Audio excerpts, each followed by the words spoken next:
Hello, அஸ்ஸலாமு அலைக்கும். இந்த ஈத்தப்பழத்தை சவுதி பழம், இந்த ஈத்தப்பழத்தில் பாதாம் அக்ரோட்டு ஒவ்வொரு இதுலேயும் பாதாம் அக்ரோட்டும் வச்சு இந்த ஒயிட் க்ரீம் நான் அன்றைக்கி செஞ்சேனே அதையும் வச்சு இதில் அப்படியே வச்சிடணும்.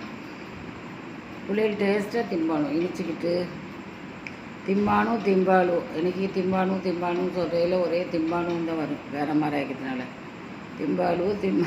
திம்பானும் ஏன்னா ரொம்ப அழகாக இருக்குது பாருங்கள். இதே மாதிரி செய்யுங்க. ஒரு பாதம் ஒரு அக்ரோட் ஒவ்வொன்றிலையும் வச்சுட்டு இந்த இது வைங்க, ரொம்ப அழகாகிக்கும். இந்த ஒயிட் க்ரீம் செஞ்சு இது வீட்டில் செஞ்ச ஒயிட் க்ரீம் சவுதி பழத்துக்கும் இந்த இதுக்கும் ரொம்ப நல்லா இருக்கும். இது மிச்சம் இவ்வளோ செஞ்சுட்டு இதே போல் செஞ்சு கொடுங்க.